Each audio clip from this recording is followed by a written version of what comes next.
ऋग्वेद प्रथम खंड ऋग्वेद भाष्यम प्रथमं मंडलम प्रथमाष्टकः प्रथम अध्यायः प्रथम अनुवादकः अथामिदस्य न वर्चस्य सुक्तस्य मधुछन्दा ऋषिः अग्निर्देवताः गायत्री छन्दः षड्जः स्वरः। यहाँ प्रथम मंत्र में अग्नि शब्द करके ईश्वर ने अपना और भौतिक अर्थ का उपदेश किया है। इस मंत्र में श्लेष्मा अलंकार से दो अर्थों का ग्रहण होता है।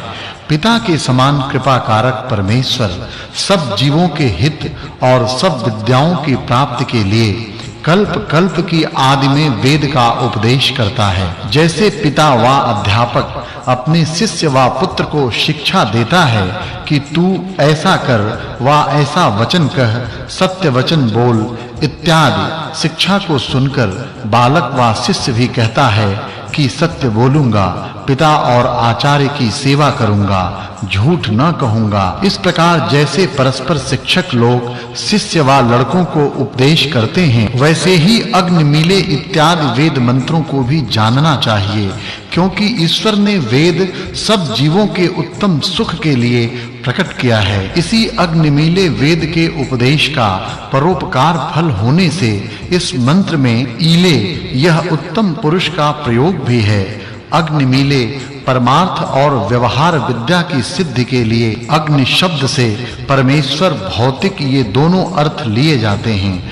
जो पहले समय में आर्य लोगों ने अश्व विद्या के नाम से शीघ्र गमन का हेतु शिल्प विद्या उत्पन्न की थी, वह अग्नि विद्या की ही उन्नति थी। आप ही आप प्रकाशमान, सबका प्रकाशमान, सबका प्रकाश और अनंत ज्ञानमान आदि हेतुओं से अग्नि शब्द से परमेश्वर तथा रूप, दाह, प्रकाश, वेग, छेदन आदि गुण और शिल्प विद्या के मुख्य साधक आदि हेतुओं से प्रथम मंत्र में भौतिक अर्थ का ग्रहण किया है। उक्त अग्नि किनके स्तुति करने व खोजने योग्य है, इसका उपदेश अगले मंत्र में किया है। भावार्थ, जो मनुष्य सब विद्याओं को पढ़ के औरों को पढ़ाते हैं तथा अपने उपदेश से सबका उपकार करने वाले हैं वा हुए हैं, वे पूर्व शब्द से और जो कि अब पढ़ने वाले विद्या ग्रहण के लिए अभ्यास करते हैं, वे नूतन शब्द से ग्रहण किए जाते हैं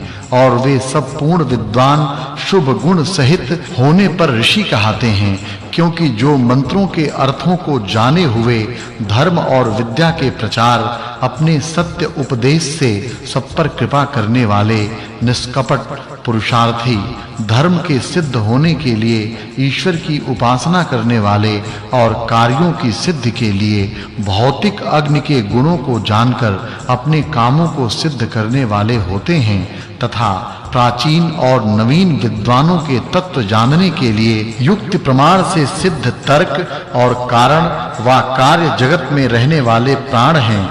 इन सबके ईश्वर और भौतिक अग्नि का अपने-अपने गुणों के साथ खोज करना योग्य है। और जो सर्वज्ञ परमेश्वर ने पूर्व और वर्तमान अर्थात त्रिकालस्थ ऋषियों को अपने सर्वज्ञपन से जान के इस मंत्र में परमार्थ और व्यवहार ये दो विद्याएं दिखलाई हैं, इससे इसमें भूत व भविष्य काल की बातों को कहने में कोई भी दोष नहीं आ सकता, क्योंकि वेद सर्वज्ञ परमेश्वर का वचन है। वह परमेश्वर उत्तम गुणों को तथा भौतिक अग्नि व्यवहार कार्यों में संयुक्त किया हुआ उत्तम भोग के पदार्थों का देने वाला होता है। पुराने की अपेक्षा एक पदार्थ से दूसरा नवीन और नवीन की अपेक्षा पहला पुराना होता है। देखो, यही अर्थ इस मंत्र का निरुक्तकार ने भी किया है कि प्राकृत जन अर्थात अज्ञानी लोगों ने जो प्रसिद्ध परमेश्वर और सब विद्याओं का हेतु जिसका नाम विद्युत है, वही भौतिक अग्नि यहाँ अग्नि शब्द से लिया है। अब परमेश्वर की उपासना और भौतिक अग्नि के उपकार से क्या-क्या फल प्राप्त होता है, सो अगले मंत्र में उपदेश किया है। भावार्थ, भावार्थ इस मंत्र में श्लेष्मा अलंकार से दो अर्थों का ग्रहण है।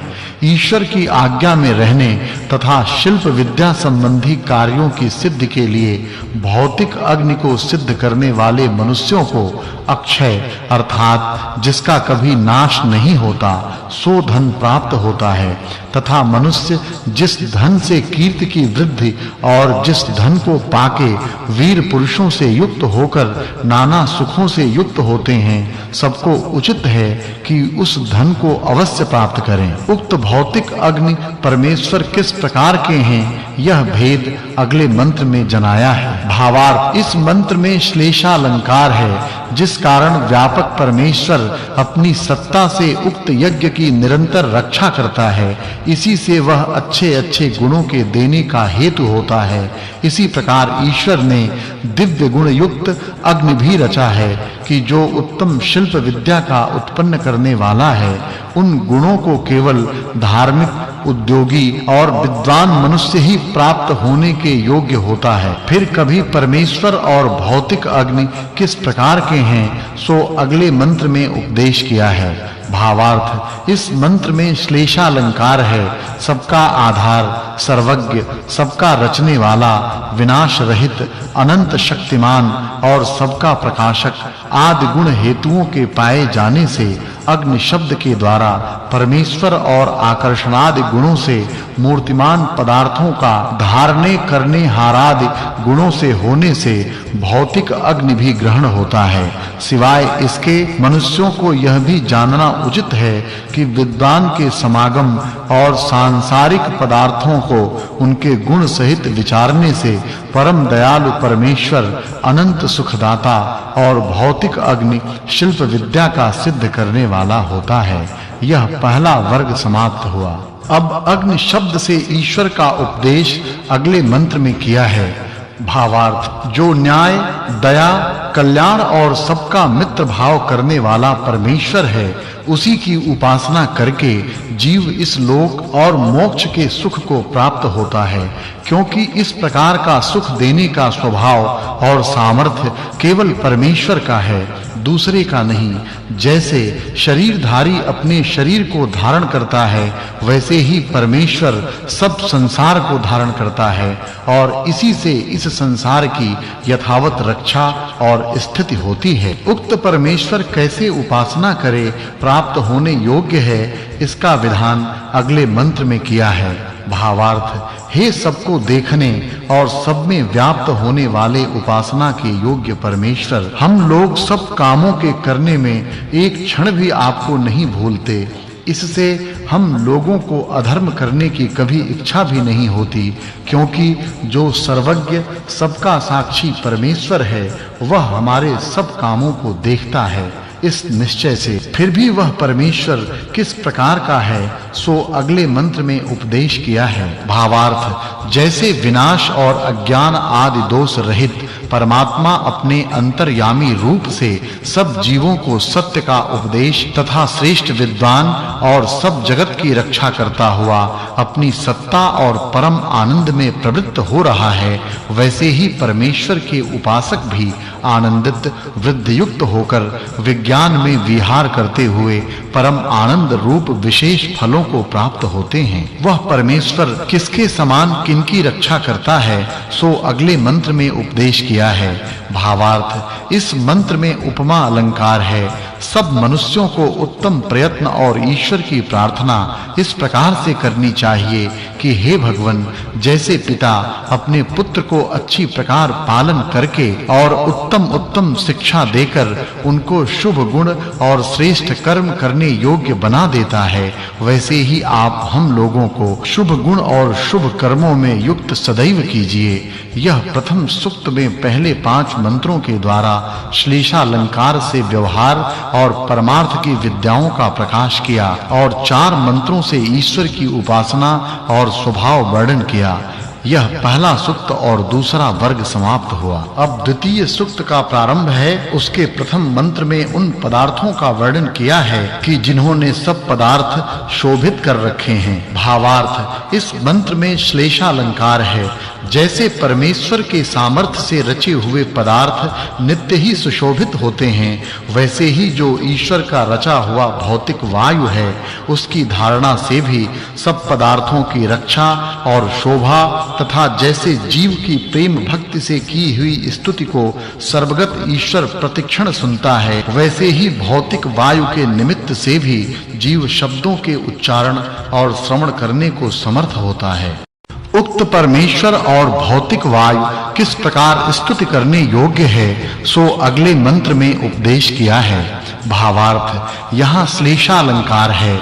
इस मंत्र से जो वेदादि शास्त्रों में कहे हुए स्तुतियों के निमित्त स्तोत्र हैं, उनसे व्यवहार और परमार्थ विद्या की सिद्धि के लिए परमेश्वर और भौतिक वायु के गुणों का प्रकाश किया गया है। पूर्वोक्त स्तोत्रों का जो श्रवण और उच्चारण का निमित्त है, उसका प्रकाश अगले मंत्र में किया है। भावार्थ, यहाँ भी श्लेषालंकार है। दूसरे मंत्र में जिस वेद वाणी से परमेश्वर और भौतिक वायु के गुण प्रकाश किए हैं, उसका फल और प्राप्ति इस मंत्र में प्रकाशित की है। अर्थात प्रथम अर्थ में वेद विद्या और दूसरे से जीवों की वाणी का फल और उसकी प्राप्ति का निमित्त प्रकाश किया है। अब जो स्तोत्रों से प्रकाशित पदार्थ हैं, उनकी वृद्धि और रक्षा के निमित्त का अगले मंत्र में उपदेश किया है। भावार्थ, इस मंत्र में परमेश्वर ने प्राप्त होने योग्य और प्राप्त कराने वाले इन दो पदार्थों का प्रकाश किया है। अब पूर्वोक्त सूर्य और पवन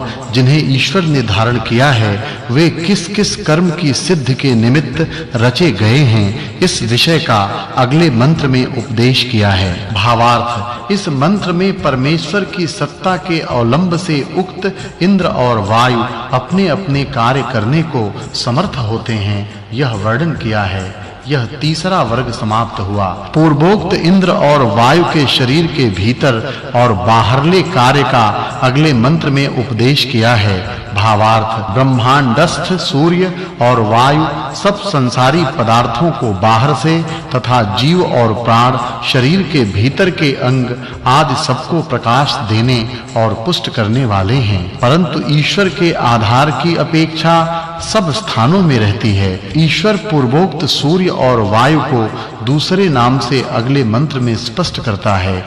भावार्थ, इस मंत्र में लुप्तोपमा अलंकार है। जैसे समुद्र आदि जलस्थलों से सूर्य के आकर्षण से वायु द्वारा जल आकाश में उड़कर वर्षा होने से सबकी वृद्धि और रक्षा होती है, वैसे ही प्राण और अपान आदि से शरीर की रक्षा और वृद्धि होती है। इसलिए मनुष्यों को प्राण, अपान आदि वायु के निमित्त से व्यवहार विद्या की सिद्धि करके सबके साथ उपकार करना उचित है। किस हेतु से ये दोनों सामर्थ्य वाले हैं, यह विद्या अगले मंत्र में कही है। भावार्थ, परमेश्वर के आश्रय से उक्त मित्र और वरुण ब्रह्म ज्ञान के निमित्त जल वर्षाने वाले सब मूर्तिमान व अमूर्तिमान जगत को व्याप्त होकर उसकी वृद्धि, विनाश और व्यवहारों की सिद्धि करने में हेतु होते हैं। वे हमारे लिए किन-किन पदार्थों के धारण करने वाले हैं, इस बात का प्रकाश अगले मंत्र में किया है। भावार्थ, जो ब्रह्मांड में रहने वाले बल और कर्म के निमित्त पूर्वोक्त मित्र और वरुण हैं, उनसे क्रिया और विद्याओं की पुष्टि तथा धारणा होती है। यह दूसरा सूक्त और चौथा वर्ग समाप्त हुआ। अब तृतीय सूक्त का प्रारंभ करते हैं। इसके आदि के मंत्र में अग्नि और जल अश्व नाम से लिया है। भावार्थ, इस मंत्र में ईश्वर ने शिल्प विद्या को सिद्ध करने का उपदेश किया है, जिससे मनुष्य कला युक्त सवारियों को बनाकर संसार में अपने तथा अन्य लोगों के उपकार से सब सुख पावे। फिर वे अश्व किस प्रकार के हैं, सो उपदेश अगले मंत्र में किया है। भावार्थ, यहाँ भी अग्नि और जल के गुणों को प्रत्यक्ष दिखाने के लिए मध्यम पुरुष का प्रयोग है। इससे सब कारीगरों को चाहिए कि तीव्र वेग देने वाली कारीगरी और अपने पुरुषार्थ से शिल्प विद्या की सिद्धि के लिए उक्त अश्वियों की अच्छी प्रकार से योजना करें, जो शिल्प विद्या की सिद्धि करने की इच्छा करते हैं उन पुरुषों को चाहिए कि विद्या और हस्त क्रिया से उक्त अश्वियों को प्रसिद्ध करके उनसे उपयोग लेवें। भावार्थ परमेश्वर मनुष्यों को उपदेश करता है कि हे मनुष्यों, तुमको सब सुखों की सिद्धि से दुख के विनाश के लिए शिल्प विद्या में अग्नि और जल का यथावत उपयोग करना चाहिए। परमेश्वर ने अगले मंत्र में इंद्र शब्द से अपना और सूर्य का उपदेश किया है। भावार्थ यहाँ श्लेषालंकार समझना। जो इस मंत्र में परमेश्वर और सूर्य के गुण और कर्म प्रकाशित किए गए हैं, इनसे परमार्थ और व्यवहार की सिद्धि के लिए अच्छी प्रकार उपयोग लेना सब मनुष्यों के योग्य है। ईश्वर ने अगले मंत्र में अपना प्रकाश किया है। भावार्थ सब मनुष्यों को उचित है कि जो सब कार्य जगत की उत्पत्ति करने में आदि कारण परमेश्वर है, उसको शुद्ध बुद्धि विज्ञान से साक्षात करना चाहिए। ईश्वर ने अगले मंत्र में भौतिक वायु का उपदेश किया है। भावार्थ जो शरीरस्थ प्राण है, वह सब क्रिया का निमित्त होकर खाना, पीना, पकाना, ग्रहण करना और त्यागना आदि क्रियाओं से कर्म का करना तथा शरीर में रुधिर आदि धातुओं के विभागों को जगह-जगह में पहुंचाने वाला है, क्योंकि वही शरीर आदि की पुष्टि और नाश का हेतु है। यह 5वां सर्ग समाप्त हुआ। ईश्वर ने अगले मंत्रों में विद्वानों के लक्षण और आचरणों का प्रकाश किया है। भावार्थ ईश्वर विद्वानों को आज्ञा देता है कि तुम लोग एक जगह पाठशाला में अथवा इधर-उधर देश-देशांतरों में भ्रमते हुए अज्ञानी पुरुषों को विद्या रूपी ज्ञान देके विद्वान किया करो, जिससे सब मनुष्य विद्या, धर्म और श्रेष्ठ शिक्षा युक्त होके अच्छे-अच्छे कर्मों से युक्त होकर सदा सुखी रहें। भावार्थ इस मंत्र में उपमा अलंकार है। ईश्वर ने जो आज्ञा दी है, इसको सब विद्वान निश्चय करके जान लेवें कि विद्या आदि शुभ गुणों के प्रकाश करने में किसी को कभी थोड़ा भी विलंब व आलस्य करना योग्य नहीं है। जैसे दिन की निकासी में सूर्य सब मूर्तिमान पदार्थों का प्रकाश करता है, वैसे ही विद्वान लोगों को भी विद्या के विषयों का प्रकाश सदा करना चाहिए। विद्वान लोग कैसे स्वभाव वाले हों, कैसे कर्मों को सेवें, इस विषय को ईश्वर ने अगले मंत्र में दिखाया है। भावार्थ ईश्वर आज्ञा देता है कि हे विद्वान लोगों, तुम दूसरे के विनाश और द्रोह से रहित तथा अच्छी विद्या से क्रिया वाले होकर सब मनुष्यों को सदा विद्या से सुख देते रहो। विद्वानों को किस प्रकार की वाणी की इच्छा करनी चाहिए, इस विषय को अगले मंत्र में ईश्वर ने कहा है। भावार्थ सब मनुष्यों को चाहिए कि वे ईश्वर की प्रार्थना और अपने पुरुषार्थ से सत्य विद्या और सत्य वचन युक्त कामों में कुशल और सबके उपकार करने वाली वाणी को प्राप्त रहें। यह ईश्वर का उपदेश है। ईश्वर ने वह वाणी किस प्रकार की है, इस बात का उपदेश अगले मंत्रों में किया है। भावार्थ जो आप्त अर्थात पूर्ण विद्या युक्त और छल आदि दोष रहित विद्वान मनुष्यों की सत्य उपदेश कराने वाली यथार्थ वाणी है, वही सब मनुष्यों के सत्य ज्ञान होने के लिए योग्य होती है, अविद्वानों की नहीं। भावार्थ इस मंत्र में वाचकोपमेय लुप्तोपमा अलंकार दिखलाया है। जैसे वायु से तरंग युक्त और सूर्य से प्रकाशित समुद्र अपने रत्न और तरंगों से युक्त होने के कारण बहुत उत्तम व्यवहार और रत्नादि की प्राप्ति में बड़ा भारी माना जाता है, वैसे ही जो आकाश और वेद का अनेक विद्यादि गुण वाला शब्द रूपी महासागर, उसको प्रकाश कराने वाली वेदवाणी और विद्वानों का उपदेश है, वही साधारण मनुष्यों की यथार्थ बुद्धि का बढ़ाने वाला होता है। और जो दूसरे सुक्त की विद्या का प्रकाश करके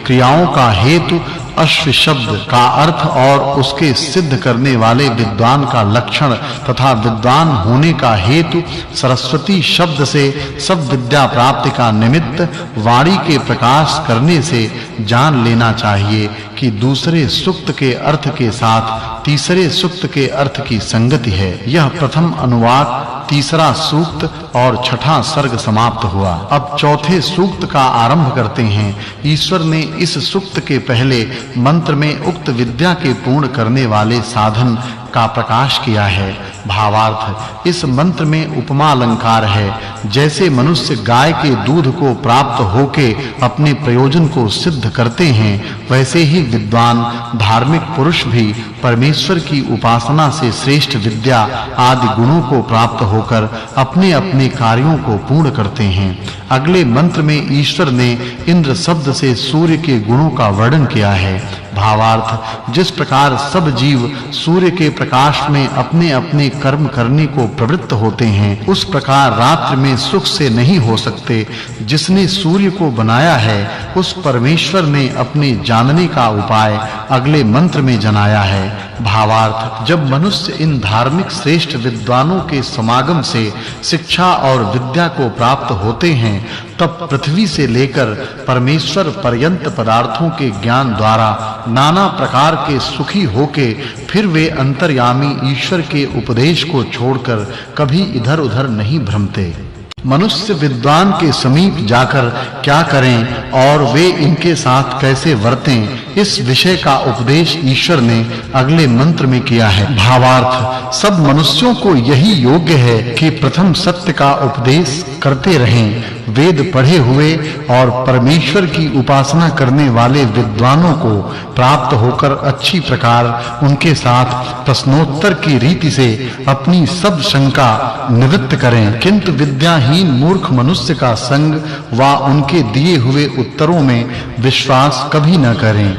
ईश्वर ने फिर इसी विषय का उपदेश अगले मंत्र में किया है। भावार्थ, सब मनुष्यों को उचित है कि आप्त धार्मिक विद्वानों का संग कर और मूर्खों के संग को सर्वथा छोड़ के ऐसा पुरुषार्थ करना चाहिए कि जिससे सर्वत्र विद्या की वृद्धि, अविद्या की हानि, मानने योग्य श्रेष्ठ पुरुषों का सत्कार, दुष्टों को दंड, ईश्वर की उपासना आदि शुभ कर्मों की वृद्धि और अशुभ कर्मों का विनाश नित्य होता रहे। यह सातवां वर्ग समाप्त हुआ। अब मनुष्यों को कैसा स्वभाव धारण करना चाहिए, इस विषय का उपदेश ईश्वर ने अगले मंत्र में किया है। भावार्थ, जब सब मनुष्य विरोध को छोड़कर सबके उपकार करने में प्रयत्न करते हैं, तब शत्रु भी मित्र हो जाते हैं, जिससे सब मनुष्यों को ईश्वर की कृपा से निरंतर उत्तम आनंद प्राप्त होते हैं। परमेश्वर प्रार्थना करने योग्य क्यों है, यह विषय अगले मंत्र में प्रकाशित किया है। भावार्थ, ईश्वर पुरुषार्थी मनुष्य पर कृपा करता है, आलस करने वाले पर नहीं, क्योंकि जब तक मनुष्य ठीक-ठीक पुरुषार्थ नहीं करता, तब तक ईश्वर की कृपा और अपने किए हुए कर्मों से प्राप्त हुए पदार्थों की रक्षा भी करने में समर्थ कभी नहीं हो सकता। इसलिए मनुष्यों को पुरुषार्थी होकर ही ईश्वर की कृपा का भागी होना चाहिए। फिर भी परमेश्वर ने सूर्य लोक के स्वभाव का प्रकाश अगले मंत्र में किया है। भावार्थ, इस मंत्र में लुप्तोपमा अलंकार है। जैसे जो मनुष्य दुष्टों के साथ धर्म पूर्वक युद्ध करता है, उसका ही विजय होता है और का नहीं, तथा परमेश्वर भी धर्म पूर्वक युद्ध करने वाले मनुष्यों का ही सहाय करने वाला होता है, औरों का नहीं। फिर इंद्र शब्द से अगले मंत्र में ईश्वर का प्रकाश किया है। भावार्थ, जो मनुष्य दुष्टों को युद्ध से निर्बल करता तथा जितेंद्रिय व विद्वान होकर जगदीश्वर की आज्ञा का पालन करता है, वही उत्तम धन व युद्ध में विजय को अर्थात सब शत्रुओं को जीतने वाला होता है। फिर भी वह परमेश्वर कैसा है और क्यों स्तुति करने योग्य है, इस विषय का प्रकाश अगले मंत्र में किया है। भावार्थ, किसी मनुष्य को केवल परमेश्वर की स्तुति मात्र ही करने से संतोष न करना चाहिए, किंतु उसकी आज्ञा में रहकर और ऐसा समझकर कि परमेश्वर मुझको सर्वत्र देखता है, इसलिए अधर्म से निवृत्त होकर और परमेश्वर के सहाय की इच्छा करके मनुष्य को सदा उद्योग ही में वर्तमान रहना चाहिए। उस तीसरे सूक्त की कही हुई विद्या से धर्मात्मा पुरुषों को परमेश्वर का ज्ञान सिद्ध करना तथा आत्मा और शरीर के स्थिर भाव, आरोग्य की प्राप्ति तथा दुष्टों के विजय और पुरुषार्थ से चक्रवर्ती राज्य को प्राप्त होना इत्यादि अर्थ द्वारा इस चौथे सूक्त के अर्थ की संगति समझनी चाहिए। यह चौथा सूक्त और 8वां वर्ग समाप्त हुआ। 5वें सूक्त के प्रथम मंत्र में इंद्र से परमेश्वर और स्पर्श गुण वाले वायु का प्रकाश किया है। भावार्थ, जब तक मनुष्य हठ, छल और अभिमान को छोड़कर सत्य प्रीति के साथ परस्पर मित्रता करके परोपकार करने के लिए तन, मन और धन से यत्न नहीं करते, तब तक उनके सुखों और विद्या आदि उत्तम गुणों की उन्नति कभी नहीं हो सकती। फिर भी अगले मंत्र में उन्हीं दोनों के गुणों का प्रकाश किया है। भावार्थ, इस मंत्र में श्लेषालंकार है। पीछे के मंत्र से इस मंत्र में सखायः, तू, अभिप्रगायत इन 3 शब्दों को अर्थ के लिए लेना चाहिए। इस मंत्र में यथा योग्य व्यवस्था करके उनके किए हुए कर्मों का फल देने से ईश्वर तथा इन कर्म फल भोग कराने के कारण वह विद्या और सब क्रियाओं के साधक होने से भौतिक अर्थात संसारी वायु का ग्रहण किया है। वे तुम, हम और सब प्राणियों के लिए क्या करते हैं सो अगले मंत्र में प्रकाश किया है। भावार्थ, इसमें भी श्लेषालंकार है।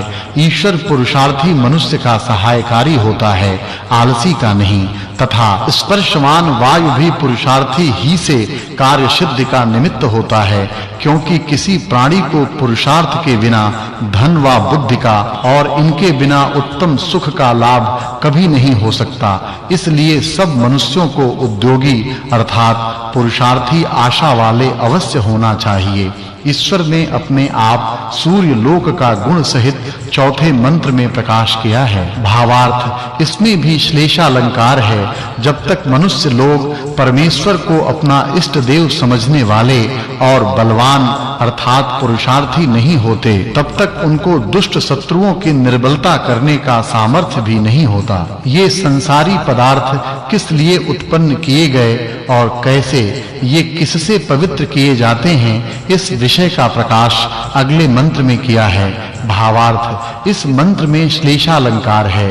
जब ईश्वर ने सब जीवों पर कृपा करके कर्मों के अनुसार यथा योग्य फल देने के लिए सब कार्य रूप जगत को रचा और पवित्र किया तथा पवित्र करने वाले सूर्य और पवन को रचा है, उसी हेतु से सब जड़ पदार्थ व जीव पवित्र होते हैं।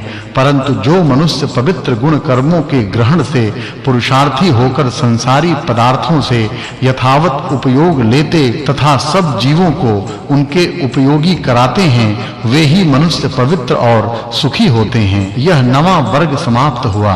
ईश्वर ने जीव क्या करके पूर्वोक्त उपयोग के ग्रहण करने को समर्थ होते हैं, इस विषय में अगले मंत्र में कहा है। भावार्थ, ईश्वर जीव के लिए उपदेश करता है कि हे मनुष्य, तू जब तक विद्या में वृद्ध होकर अच्छी प्रकार परोपकार न करेगा, तब तक तुझको मनुष्यपन और सर्वोत्तम सुख की प्राप्ति कभी न होगी। इससे तू परोपकार करने वाला सदा हो। उक्त काम के आचरण करने वाले जीव को आशीर्वाद कौन देता है, इस बात का प्रकाश अगले मंत्र में किया है।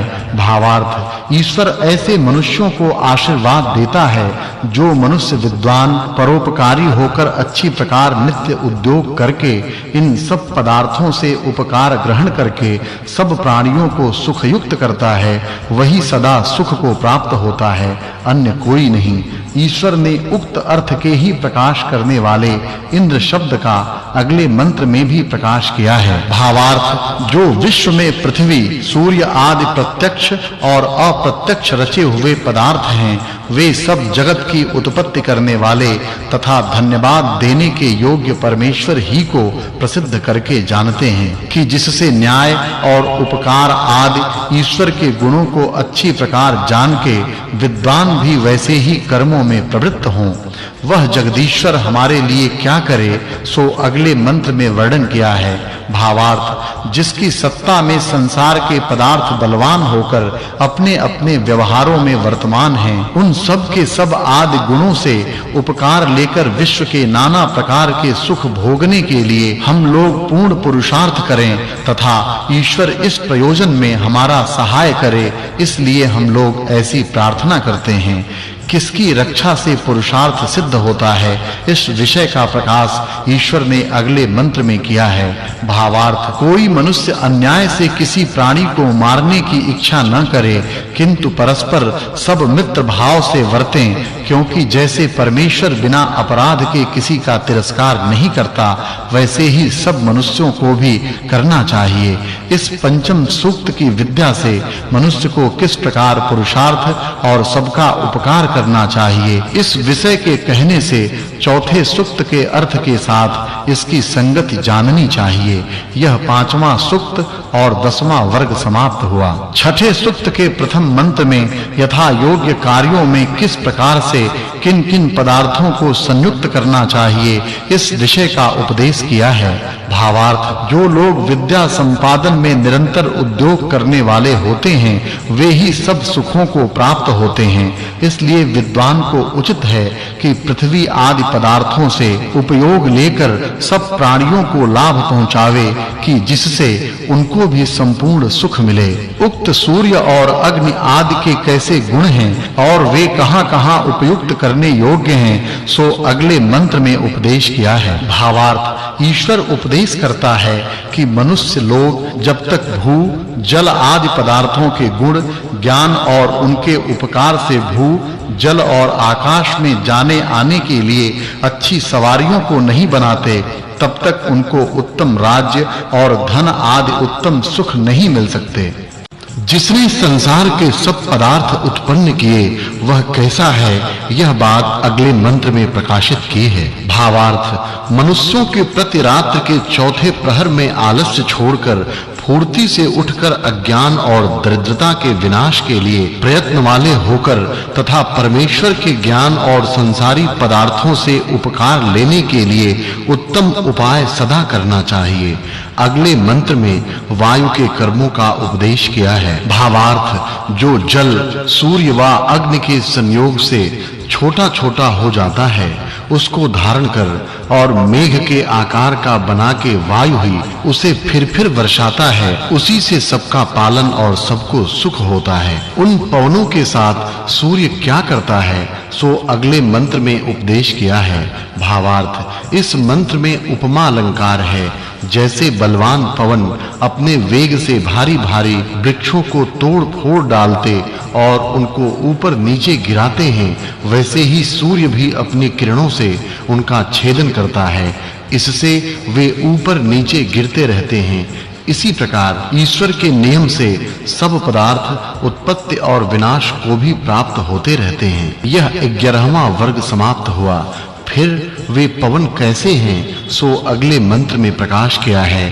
भावार्थ, इस मंत्र में उपमा अलंकार है। मनुष्यों को वायु के उत्तम गुणों का ज्ञान, सबका उपकार और विद्या की वृद्धि के लिए प्रयत्न करना चाहिए, जिससे सब व्यवहार सिद्ध हों। उक्त पदार्थ किसके सहाय से कार्य के सिद्ध करने वाले होते हैं, सो अगले मंत्र में प्रकाश किया है। भावार्थ, ईश्वर ने जो अपनी व्याप्ति और सत्ता से सूर्य और वायु आदि पदार्थ उत्पन्न करके धारण किए हैं, इन सब पदार्थों के बीच में सूर्य और वायु ये दोनों मुख्य हैं, क्योंकि इन्हीं के धारण, आकर्षण और प्रकाश के योग से सब पदार्थ सुशोभित होते हैं। मनुष्य को चाहिए कि इनको विद्या और उपकार लेने के लिए युक्त करें। पूर्वोक्त व्यवहार किस प्रकार से नित्य वर्तमान है, इस विषय का उपदेश अगले मंत्र में किया है। भावार्थ, जो शुद्ध अत्युत्तम होम के योग्य पदार्थों के अग्नि में किए हुए होम से सिद्ध किया हुआ यज्ञ है, वह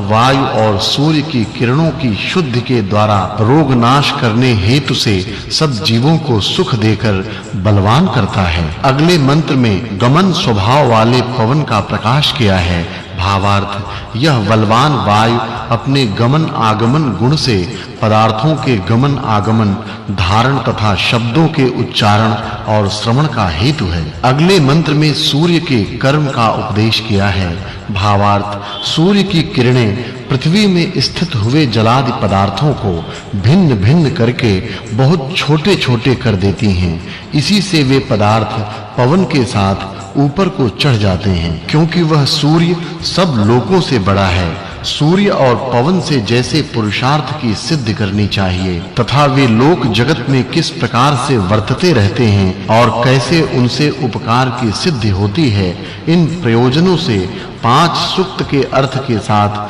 छठे सूक्तार्थ की संगति जाननी चाहिए। यह छठा सूक्त और 12वां वर्ग समाप्त हुआ। अब 7वें सूक्त का आरंभ है। इसमें प्रथम मंत्र के द्वारा इंद्र शब्द से 3 अर्थों का प्रकाश किया है। भावार्थ ईश्वर उपदेश करता है कि मनुष्यों को वेद मंत्रों के विचार से परमेश्वर, सूर्य और वायु आदि पदार्थों के गुणों को अच्छी प्रकार जानकर सबके सुख के लिए उनसे प्रयत्न के साथ उपकार लेना चाहिए। पूर्व मंत्र में इंद्र से कहे हुए 3 अर्थों में से वायु और सूर्य का प्रकाश अगले मंत्र में किया है। भावार्थ इस मंत्र में लुप्तोपमा अलंकार है।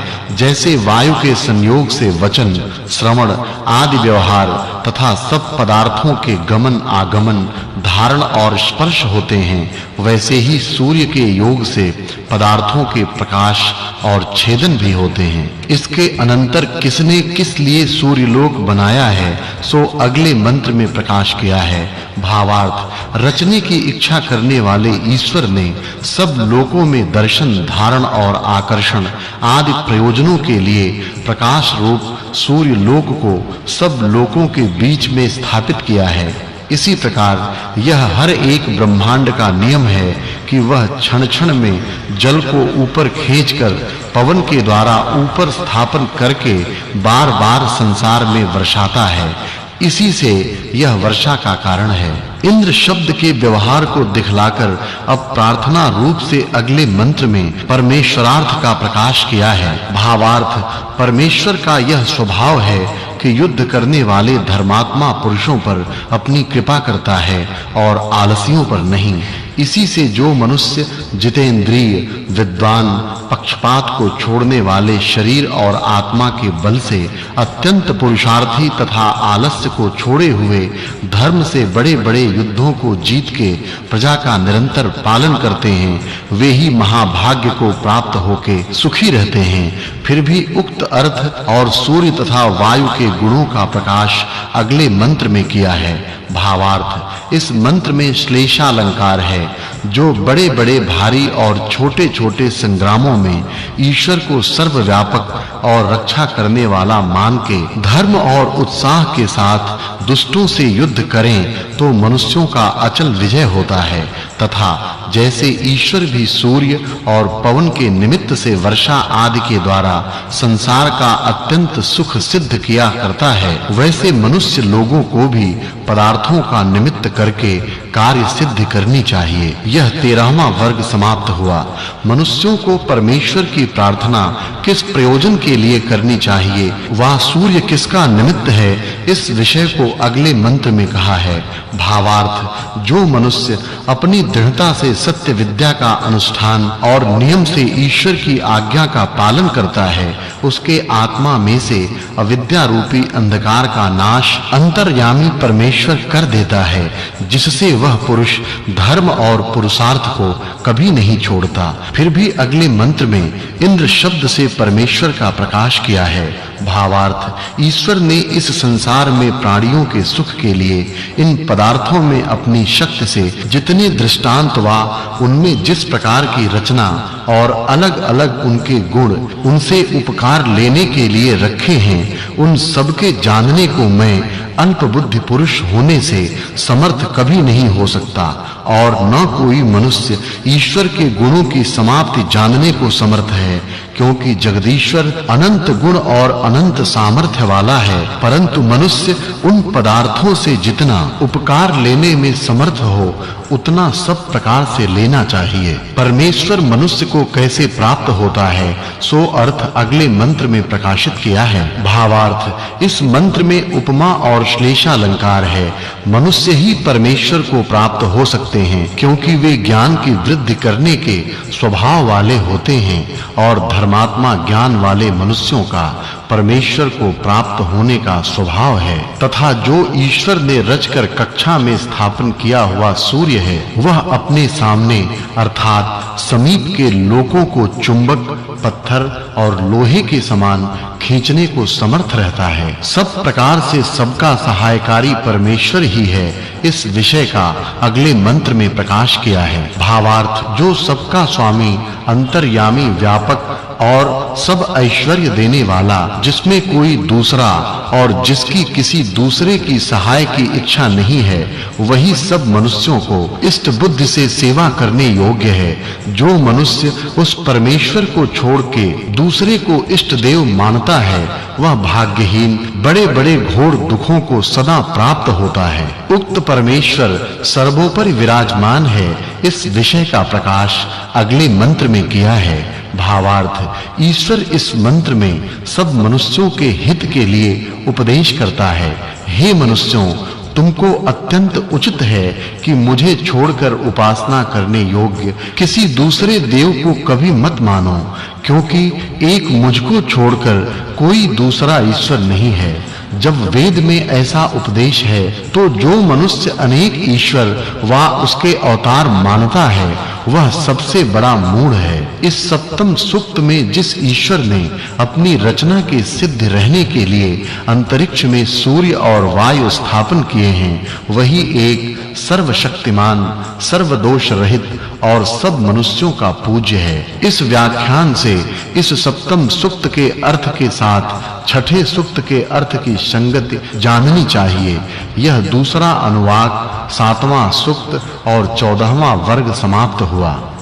तृतीयोनुवाकः अब अष्टम सूक्त के प्रथम मंत्र में यह उपदेश है कि ईश्वर के अनुग्रह और अपने पुरुषार्थ से कैसा धन प्राप्त करना चाहिए। भावार्थ सब मनुष्यों को सर्वशक्तिमान अंतर्यामी ईश्वर का आश्रय लेकर अपने पूर्ण पुरुषार्थ के साथ चक्रवर्ती राज्य के आनंद को बढ़ाने वाली विद्या की उन्नति सुवर्ण आदि धन और सेना आदि बल सब प्रकार से रखना चाहिए जिससे अपने आप को और सब प्राणियों को सुख हो। कैसे धन से परम सुख होता है सो अगले मंत्र में प्रकाश किया है। भावार्थ ईश्वर के सेवक मनुष्यों को उचित है कि अपने शरीर और बुद्धि बल को बहुत बढ़ावें जिससे श्रेष्ठों का पालन और दुष्टों का अपमान सदा होता रहे और जिससे शत्रुजन उनके मुष्टि प्रहार को न सह सकें इधर-उधर छिपते भागते फिरें। मनुष्य किसको धारण करने से शत्रुओं को जीत सकते हैं सो अगले मंत्र में प्रकाश किया है। भावार्थ मनुष्य को उचित है कि धर्म और ईश्वर के आश्रय से शरीर की पुष्टि और विद्या के द्वारा आत्मा का बल तथा युद्ध की पूर्ण सामग्री परस्पर अविरोध और उत्साह आदि श्रेष्ठ गुणों को ग्रहण करके दुष्ट शत्रुओं के पराजय करने से अपने और सब प्राणियों के लिए सुख सदा बढ़ाते रहें। किस के सहाय से उक्त सुख सिद्ध होता है सो अगले मंत्र में प्रकाश किया है। भावार्थ शूरता दो प्रकार की होती है। एक तो शरीर की पुष्टि और दूसरी विद्या तथा धर्म से संयुक्त आत्मा की पुष्टि। इन दोनों से परमेश्वर की रचना के क्रमों को जानकर न्याय धीरज उत्तम स्वभाव और उद्योग आदि से उत्तम गुणों से युक्त होकर सभा प्रबंध के साथ राज्य का पालन और दुष्ट शत्रुओं का निरोध अर्थात उनको सदा कायर करना चाहिए। उक्त कार्य सहाय करनहारा जगदीश्वर किस प्रकार का है सो अगले मंत्र में प्रकाश किया है। भावार्थ इस मंत्र में उपमा अलंकार है। धार्मिक युद्ध करने वाले मनुष्यों को उचित है कि जो शूरवीर युद्ध में अति धीर मनुष्यों के साथ होकर दुष्ट शत्रुओं पर अपना विजय हुआ है उसका धन्यवाद अनंत शक्तिमान जगदीश्वर को देना चाहिए कि जिससे निराभिमान होकर मनुष्यों के राज्य की सदैव सदैव बढ़ती होती रहे। यह 15वां वर्ग समाप्त हुआ। मनुष्यों को कैसे होकर युद्ध करना चाहिए, यह विषय अगले मंत्र में प्रकाश किया है। भावार्थ, ईश्वर सब मनुष्यों को आज्ञा देता है कि इस संसार में मनुष्यों को दो प्रकार का काम करना चाहिए। इनमें से जो विद्वान हैं वे अपने शरीर और सेना का बल बढ़ाते और दूसरे उत्तम विद्या की वृद्धि करके शत्रुओं के बल का सदैव तिरस्कार करते रहें। मनुष्यों को जब-जब शत्रुओं के साथ युद्ध करने की इच्छा हो तब-तब सावधान होके प्रथम उनकी सेना आदि पदार्थों से कम अपना दुगना बल करके उनके पराजय से प्रजा की रक्षा करनी चाहिए तथा जो विद्याओं के पढ़ाने की इच्छा करने वाले हैं वे शिक्षा देने योग्य पुत्र व कन्याओं को यथा योग्य विद्वान करने में अच्छे प्रकार यत्न करें, जिससे शत्रुओं के पराजय और अज्ञान के विनाश से चक्रवर्ती राज्य और विद्या की वृद्धि सदैव बनी रहे। अगले मंत्र में इंद्र शब्द से सूर्य लोक के गुणों का व्याख्यान किया है। भावार्थ, इस मंत्र में दो उपमा अलंकार हैं। ईश्वर ने जैसे जल की स्थिति और वृष्टि का हेतु समुद्र तथा वाणी के व्यवहार का हेतु प्राण बनाया है, जैसे ही सूर्य लोक वर्षा होने, पृथ्वी के खींचने, प्रकाश और रस विभाग करने का हेतु बनाया है, इसी से सब प्राणियों के अनेक व्यवहार सिद्ध हैं। उक्त अर्थों के निमित्त और कार्य का प्रकाश अगले मंत्र में किया है। भावार्थ, इस मंत्र में उपमा अलंकार है। जैसे विविध प्रकार से फल फूलों से युक्त आम और कटहर आदि वृक्ष नाना प्रकार के फलों के देने वाले होके सुख देने वाले होते हैं, वैसे ही ईश्वर से प्रकाश की हुई वेदवाणी बहुत प्रकार की विद्याओं को देने वाली होकर सब मनुष्यों को परम आनंद देने वाली है। जो विद्वान लोग इसको पढ़ के धर्मात्मा होते हैं वे ही वेदों का प्रकाश और पृथ्वी में राज्य करने को समर्थ होते हैं। जो मनुष्य ऐसा करते हैं उनको क्या सिद्ध होता है सो अगले मंत्र में प्रकाश किया है। भावार्थ, इस मंत्र में लुप्तोपमा अलंकार है। ईश्वर की आज्ञा का प्रकाश इस रीति से किया गया है कि जब मनुष्य पुरुषार्थी होके सबका उपकार करने वाले और धार्मिक होते हैं तभी वे पूर्ण ऐश्वर्य और ईश्वर की यथा योग्य रक्षा आदि को प्राप्त होके सर्वत्र सत्कार के योग्य होते हैं। उक्त सब प्रशंसा किसकी है सो अगले मंत्र में प्रकाश किया है। भावार्थ, जैसे इस संसार में अच्छे-अच्छे पदार्थों की रचना विशेष देखकर उस रचने वाले की प्रशंसा होती है, वैसे ही संसार के प्रसिद्ध अत्युत्तम पदार्थों तथा विशेष रचना को देखकर ईश्वर ही को धन्यवाद दिए जाते हैं। इस कारण से परमेश्वर की स्तुति के समान व उससे अधिक किसी की स्तुति नहीं हो सकती।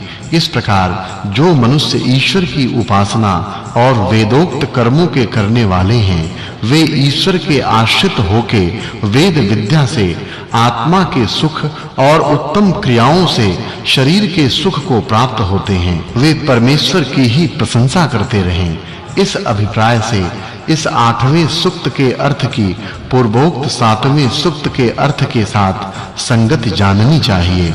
यह 8वां सूक्त और 16वां वर्ग समाप्त हुआ। अब 9वें सूक्त के आरंभ के मंत्र शब्द से परमेश्वर और सूर्य का प्रकाश किया है। भावार्थ, इस मंत्र में श्लेष और लुप्तोपमा अलंकार है। जैसे ईश्वर इस संसार के परमाणु में व्याप्त होकर सबकी रक्षा निरंतर करता है, वैसे ही सूर्य भी सब लोकों से बड़ा होने से अपने सम्मुख हुए पदार्थों को आकर्षण व प्रकाश करके अच्छे प्रकार स्थापन करता है। शिल्प विद्या के उत्तम साधन जल और अग्नि का वर्णन अगले मंत्र में किया है। भावार्थ, विद्वानों को उचित है कि इस संसार में पृथ्वी से लेके ईश्वर पर्यंत पदार्थों के विशेष ज्ञान उत्तम शिल्प विद्या से सब मनुष्यों को उत्तम क्रिया सिखाकर सब सुखों का प्रकाश करना चाहिए। अगले मंत्र में इंद्र शब्द से परमेश्वर का प्रकाश किया है। भावार्थ, जिसने संसार के प्रकाश करने वाले सूर्य को उत्पन्न किया है उसकी स्तुति करने में जो श्रेष्ठ पुरुष एकाग्रचित्त है अथवा सबको देखने वाले परमेश्वर को जानकर सब प्रकार से धार्मिक और पुरुषार्थी होकर सब ऐश्वर्य को उत्पन्न और उसकी रक्षा करने में मिलकर रहते हैं, वे ही सब सुखों को प्राप्त होने के योग्य व औरों को भी उत्तम सुखों को देने वाले हो सकते हैं। भावार्थ, जिस ईश्वर ने प्रकाश किए हुए वेदों से जाने अपने स्वभाव, गुण और कर्म प्रकट किए हैं, वैसे ही वे सब लोगों को जानने योग्य हैं, क्योंकि ईश्वर के सत्य स्वभाव के साथ अनंत गुण और कर्म हैं। उनको हम अल्पज्ञ लोग अपने सामर्थ्य से जानने को समर्थ नहीं हो सकते, तथा जैसे हम लोग अपने स्वभाव, गुण और कर्मों को जानते हैं, वैसे औरों को उनका यथावत जानना कठिन है। इसी प्रकार सब विद्वान मनुष्यों को वेद वाणी के बिना ईश्वर आदि पदार्थों को यथावत जानना कठिन होता है। इसलिए प्रयत्न से वेदों को जान के उनके द्वारा सब पदार्थों से उपकार लेना तथा उसी ईश्वर को अपना इष्ट देव और पालन करनहारा मानना चाहिए।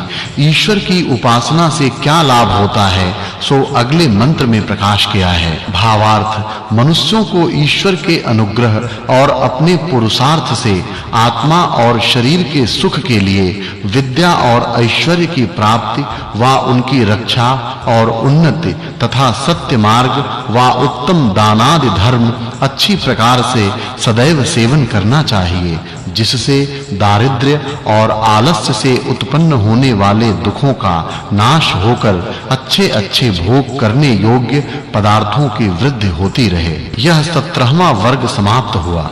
अंतर्यामी ईश्वर हम लोगों को कैसे-कैसे कामों में प्रेरणा करे, इस विषय का अगले मंत्र में प्रकाश किया है। भावार्थ, सब मनुष्यों को उचित है कि इस सृष्टि में परमेश्वर की आज्ञा के अनुकूल वर्तमान तथा पुरुषार्थी और यशस्वी होकर विद्या तथा राज्य लक्ष्मी की प्राप्ति के लिए सदैव उपाय करे। इसी से उक्त गुण वाले पुरुषों को ही लक्ष्मी से सब प्रकार का सुख मिलता है, क्योंकि ईश्वर ने पुरुषार्थी सज्जनों के लिए ही सब सुख रचे हैं। फिर भी उक्त धन कैसा है, इस विषय का अगले मंत्र में प्रकाश किया है। भावार्थ, मनुष्यों को चाहिए कि ब्रह्मचर्य का धारण, विषयों की लंपटता का त्याग, भोजन आदि व्यवहारों के श्रेष्ठ नियमों से विद्या और चक्रवर्ती राज्य की लक्ष्मी को सिद्ध करके संपूर्ण आयु भोगने के लिए पूर्वोक्त धन के जोड़ने की इच्छा अपने पुरुषार्थ द्वारा करे,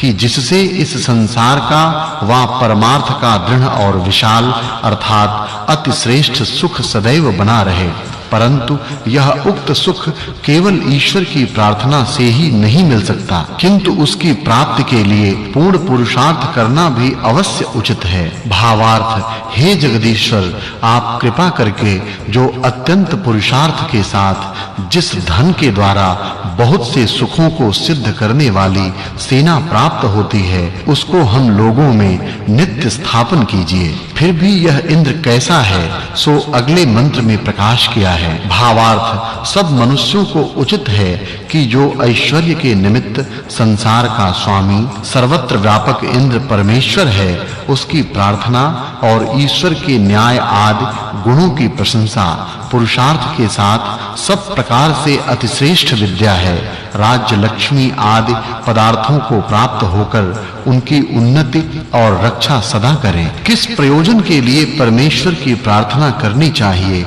सो अगले मंत्र में प्रकाश किया है। भावार्थ, जब शत्रु मनुष्य भी सब में व्यापक मंगलमय उपमा रहित परमेश्वर के प्रति नम्र होता है, तो जो ईश्वर की आज्ञा और उसकी उपासना में वर्तमान मनुष्य हैं, वे ईश्वर के लिए नम्र क्यों न हों? जो ऐसे हैं, वे ही बड़े-बड़े गुणों से महात्मा होकर सबसे सत्कार किए जाने के योग्य होते और वे ही विद्या और चक्रवर्ती राज्य के आनंद को प्राप्त होते हैं। जो उनसे विपरीत हैं, वे उस आनंद को कभी प्राप्त नहीं हो सकते। इस सूक्त में इंद्र शब्द के वर्णन, उत्तम धन आदि की प्राप्ति के अर्थ, ईश्वर की प्रार्थना और अपने पुरुषार्थ करने की आज्ञा के प्रतिपादन करने से इस 9वें सूक्त के अर्थ की संगति 8वें सूक्त के साथ मिलती है ऐसा समझना चाहिए। यह 9वां सूक्त और 8वां वर्ग पूरा हुआ। अब 10वें सूक्त का आरंभ किया जाता है। इस सूक्त में प्रथम मंत्र में इस बात का प्रकाश किया है कि कौन-कौन पुरुष किस-किस प्रकार से इंद्र संज्ञक परमेश्वर का पूजन करते हैं। भावार्थ, इस मंत्र में उपमा अलंकार है। जैसे सब मनुष्यों को ईश्वर की ही पूजा करनी चाहिए, अर्थात उसकी आज्ञा के अनुकूल वेद विद्या को पढ़कर अच्छे-अच्छे गुणों के साथ अपने और अन्यों के वंश को भी पुरुषार्थी करते हैं, वैसे ही अपने आप को भी होना चाहिए। और जो परमेश्वर के सिवाय दूसरे का पूजन करने वाला पुरुष है, वह कभी उत्तम फल को प्राप्त होने योग्य नहीं हो सकता, क्योंकि न तो ईश्वर की ऐसी आज्ञा ही है और न ईश्वर के समान कोई दूसरा पदार्थ है कि जिसका उसके स्थान में पूजन किया जावे। इससे सब मनुष्यों को उचित है कि परमेश्वर का ही गान और पूजन करें। फिर भी ईश्वर को कैसे जाने, सो अगले मंत्र में प्रकाश किए हैं। भावार्थ, इस मंत्र में भी इव शब्द की अनुवृत्ति से उपमा अलंकार समझना चाहिए। जैसे सूर्य अपने सम्मुख के पदार्थों को वायु के साथ बारंबार क्रम से अच्छी प्रकार आक्रमण, आकर्षण और प्रकाश करके सब पृथ्वी लोक को घुमाता है, वैसे ही जो मनुष्य विद्या से करने योग्य अनेक कर्मों को सिद्ध करने के लिए प्रवृत्त होता है, वही अनेक क्रियाओं से सब कार्यों के करने को समर्थ हो सकता तथा ईश्वर की सृष्टि में अनेक सुखों को प्राप्त होता, और उसी मनुष्य को ईश्वर भी अपनी कृपा दृष्टि से देखता है, आलसी को नहीं। अगले मंत्र में इंद्र शब्द से ईश्वर और सूर्य लोक का प्रकाश किया है। भावार्थ, इस मंत्र में लुप्तोपमा अलंकार है। सब मनुष्यों को सब विद्या पढ़ने के पीछे उत्तम क्रियाओं की कुशलता में प्रवृत्त होना चाहिए। जैसे सूर्य का उत्तम प्रकाश संसार में वर्तमान है, वैसे ही ईश्वर के गुण और विद्या के प्रकाश का सब में उपयोग करना चाहिए। मनुष्यों को परमेश्वर से क्या-क्या मांगना चाहिए, सो अगले मंत्र में प्रकाश किया है। भावार्थ, इस मंत्र में लुप्तोपमा अलंकार है। जो पुरुष वेद विद्या व सत्य के संयोग से परमेश्वर की स्तुति, प्रार्थना और उपासना करते हैं, उनके हृदय में ईश्वर अंतर्यामी रूप से वेद मंत्रों के अर्थों को यथावत प्रकाश करके निरंतर उनके लिए सुख का प्रकाश करता है। इससे उन पुरुषों में विद्या और पुरुषार्थ कभी नष्ट नहीं होते। फिर भी ईश्वर किस प्रकार का है, इस विषय का अगले मंत्र में प्रकाश किया है। भावार्थ, इस मंत्र में उपमा अलंकार है। इस संसार में जो शोभा युक्त रचना, प्रशंसा और धन्यवाद हैं, वे सब परमेश्वर ही की अनंत शक्ति का प्रकाश करते हैं, क्योंकि जैसे सिद्ध किए हुए पदार्थों में प्रशंसा युक्त रचना के अनेक गुण उन पदार्थों के रचने वाले की ही प्रशंसा के हेतु हैं, वैसे ही परमेश्वर की प्रशंसा जानने व प्रार्थना के लिए हैं। इस कारण जो पदार्थ हम ईश्वर से प्रार्थना के साथ चाहते हैं, सो हमारे अत्यंत पुरुषार्थ के द्वारा ही प्राप्त होने योग्य हैं, केवल प्रार्थना मात्र से नहीं। किस-किस पदार्थ की प्राप्ति के लिए ईश्वर की प्रार्थना करनी चाहिए, सो अगले मंत्र में प्रकाश किया है। भावार्थ, सब मनुष्यों को उचित है कि सब सुख और शुभ गुणों की प्राप्ति के लिए परमेश्वर ही की प्रार्थना करें, क्योंकि वह अद्वितीय, सर्वमित्र, परम ऐश्वर्य वाला, अनंत शक्तिमान ही उक्त पदार्थों को देने में समर्थ है। यह 19वां वर्ग समाप्त हुआ। अगले मंत्र में इंद्र शब्द से ईश्वर और सूर्य लोक का प्रकाश किया है। भावार्थ, इस मंत्र में श्लेष और लुप्तोपमा अलंकार है। हे परमेश्वर, जैसे आपने सूर्यादि जगत को उत्पन्न करके अपना यश और संसार का सब सुख प्रसिद्ध किया है, वैसे ही आपकी कृपा से हम लोग भी अपने मन आदि इंद्रियों को शुद्ध के साथ विद्या और धर्म के प्रकाश से युक्त तथा सुख पूर्वक सिद्ध और अपनी कीर्ति, विद्या, धन और चक्रवर्ती राज्य का प्रकाश करके सब मनुष्यों को निरंतर आनंदित और कीर्तिमान करें। फिर अगले मंत्र में ईश्वर का प्रकाश किया है। भावार्थ, जब कोई पूछे कि ईश्वर कितना बड़ा है तो उसका उत्तर यह है कि जिसको सब आकाश आदि बड़े-बड़े पदार्थ भी घेरे में नहीं ला सकते, क्योंकि वह अनंत है। इससे सब मनुष्यों को उचित है कि उसी परमात्मा का सेवन उत्तम कर्म करने और श्रेष्ठ पदार्थों की प्राप्ति के लिए उसी की प्रार्थना करते रहें।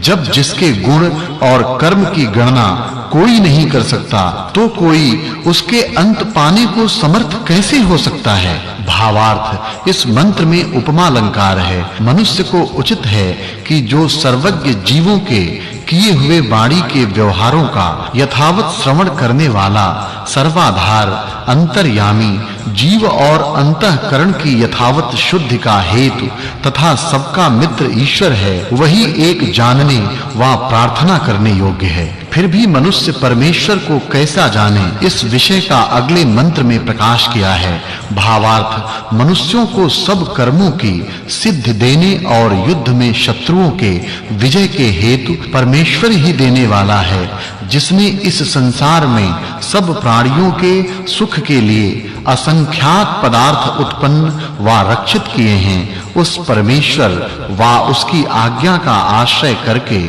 सर्वथा उपाय के साथ अपना व सब मनुष्यों का सब प्रकार से सुख सिद्ध करना चाहिए। फिर परमेश्वर कैसा और मनुष्यों के लिए क्या करता है, इस विषय का अगले मंत्र में प्रकाश किया है। भावार्थ, जो मनुष्य अपने प्रेम से विद्या का उपदेश करने वाला होकर, अर्थात जीवों के लिए सब विद्याओं का प्रकाश सर्वदा शुद्ध परमेश्वर की स्तुति के साथ आश्रय करते हैं, वे सुख और विद्या युक्त पूर्ण आयु तथा ऋषि भाव को प्राप्त होकर सब विद्या चाहने वाले मनुष्यों को प्रेम के साथ उत्तम विद्या से विद्वान करते हैं।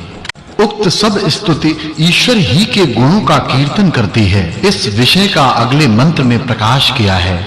भावार्थ, हे भगवान परमेश्वर, जो अत्युत्तम प्रशंसा है सो आपकी ही है, तथा जो सुख और आनंद की वृद्धि होती है सो आप ही को सेवन करके विशेष वृद्धि को प्राप्त होती है। इस कारण जो मनुष्य ईश्वर तथा सृष्टि के गुणों का अनुभव करते हैं, वे ही प्रसन्न और विद्या की वृद्धि को प्राप्त होकर संसार में पूज्य होते हैं। जो लोग क्रम से विद्या आदि शुभ गुणों को ग्रहण और ईश्वर की प्रार्थना करके अपने उत्तम पुरुषार्थ का आश्रय लेकर परमेश्वर की प्रशंसा और धन्यवाद करते हैं, वे ही अविद्या आदि दुष्ट गुणों की निवृत्ति से शत्रुओं को जीतकर तथा अधिक अवस्था वाले और विद्वान होकर सब मनुष्यों को सुख उत्पन्न करके सदा आनंद में रहते हैं। इससे इस दशम सूक्त की संगति नवम सूक्त के साथ जाननी चाहिए। यह दशम सूक्त और 20वां वर्ग पूरा हुआ।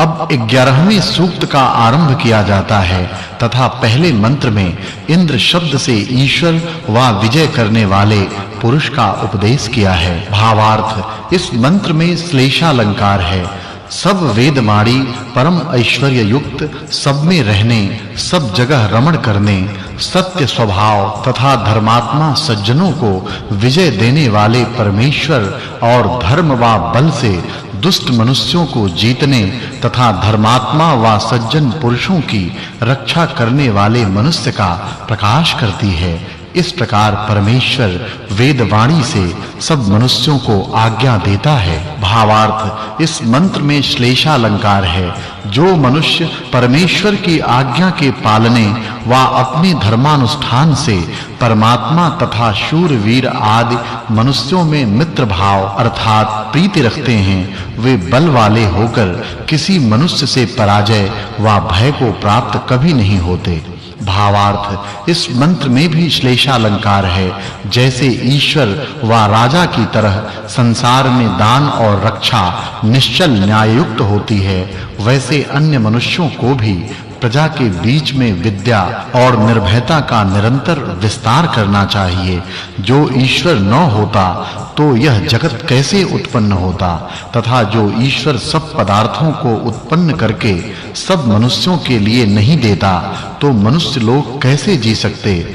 इससे सब कार्यों को उत्पन्न करने और सब सुखों का देने वाला ईश्वर ही है, अन्य कोई नहीं। यह बात सबको माननी चाहिए। फिर अगले मंत्र में इंद्र शब्द से सूर्य और सेनापति के गुणों का उपदेश किया है। भावार्थ, इस मंत्र में श्लेषालंकार है। जैसे ईश्वर का रचा और धारण किया हुआ यह सूर्य लोक अपने वज्र रूपी किरणों से सब मूर्तिमान पदार्थों को अलग-अलग करने तथा बहुत से गुणों का हेतु और अपने आकर्षण रूप गुण से पृथ्वी आदि लोकों का धारण करने वाला है, वैसे ही सेनापति को उचित है कि शत्रुओं के बल का छेदन, साम, दाम और दंड से शत्रुओं को भिन्न-भिन्न करके बहुत उत्तम गुणों को ग्रहण करता हुआ भूमि में अपने राज्य का पालन करे। फिर अगले मंत्र में सूर्य के गुणों का उपदेश किया है। भावार्थ, जैसे सूर्य लोक अपनी किरणों से मेघ के कठिन-कठिन बादलों को छिन्न-भिन्न करके भूमि पर गिराता हुआ जल की वर्षा करता है, क्योंकि यह मेघ उसकी किरणों में ही स्थिर रहता तथा इसके चारों ओर आकर्षण अर्थात खींचने के गुणों से पृथ्वी आदि लोक अपनी-अपनी कक्षा में उत्तम नियम से घूमते हैं। इसी से समय के विभाग जो उत्तरायण, दक्षिणायन तथा ऋतु, मास, पक्ष, दिन, घड़ी पर आदि हो जाते हैं, वैसे ही गुण वाला सेनापति होना उचित है। अब अगले मंत्र में इंद्र शब्द से शूरवीर के गुणों का उपदेश किया है। भावार्थ, इस मंत्र में लुप्तोपमा अलंकार है।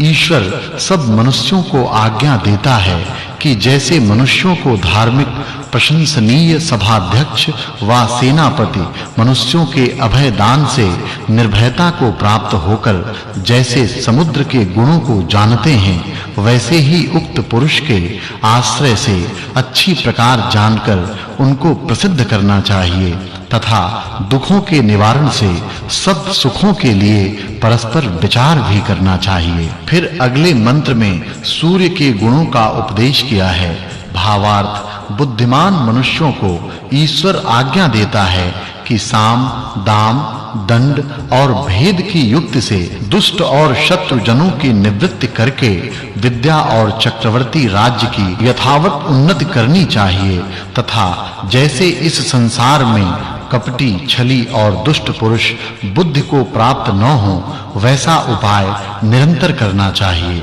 अगले मंत्र में ईश्वर के गुणों का उपदेश किया है। भावार्थ, जिस दयालु ईश्वर ने प्राणियों के सुख के लिए जगत में अनेक उत्तम पदार्थ अपने पराक्रम से उत्पन्न करके जीवों को दिए हैं, उसी ब्रह्म के स्तुति विधायक सब धन्यवाद होते हैं। इसलिए सब मनुष्यों को उसी का आश्रय लेना चाहिए।